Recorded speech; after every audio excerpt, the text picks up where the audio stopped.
மளிகை சாமான் வேணாண்ணா. என்னாச்சு? 10 வருஷம் நம்ம தானே வாங்கிட்டு இருக்கீங்க. நானும் வீட்டில் பேசவா? ஆமா, இங்க பாருங்க. ரெண்டுமே நம்ம கடை பில்லு தான். இது பழைய பில்லு, புது பில்லு. என்னப்பா? ஆரநாள் பொண்ணு 1400 வாங்கியிருக்கேன். இன்னைக்கு 1800. பிரியாணி அரிசி 130 வாங்கியிருக்கேன். இன்னைக்கு 190. சக்கரை 40 வாங்கியிருக்கேன். சக்கரை இன்னைக்கு 60 எங்களுக்கு வருது. 70 சக்கரை. கடலை 80 வாங்கியிருக்கேன். 110 கடலை இன்னைக்கு. பூண்டு 150. பூண்டு 250. கடலை எண்ணெய் 160. கடலை எண்ணெய் 220. Sunflower oil 165. Sunflower oil 195.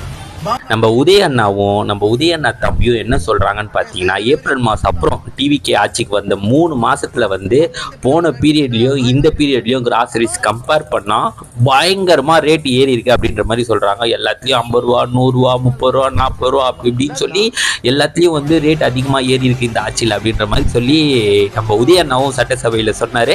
உதய அண்ணா தம்பியும் ரீல்ஸ் போட்டு சொல்லியிருக்காரு. இவங்க எப்படி சொல்கிறாங்கன்னா, 2021 டிஎம்கே ஆட்சிக்கு வந்த அப்புறம் அடுத்த 5 வருஷத்துல 2021 ஏப்ரல் வரைக்கும் எந்த கிராசரிஸும் 1 ரூபா கூட ஏறலையாங்க. சரி சொல்றாங்களே, ஏன்னா வந்து கவர்மெண்ட்டுக்கு ஃபேவராகவே நம்ம ஃபுல்லாக பேச முடியாது, ஏன்னா இதில் வந்து நம்மளும் பாதிக்கப்பட்டிருக்கோமே அப்படின்னு சொல்லி சும்மா போய் நேற்று கடையிலலாம் பார்த்தா உண்மையிலேயே இவங்க சொல்கிறதுலாம் ஏறி இருக்கா அப்படின்னு பார்த்தா எதுவுமே ஏறலைங்க. இவனுக்கு 100 ரூபா போட்டிருக்காங்க, அதில் 80 ரூபா தான் இருக்குது.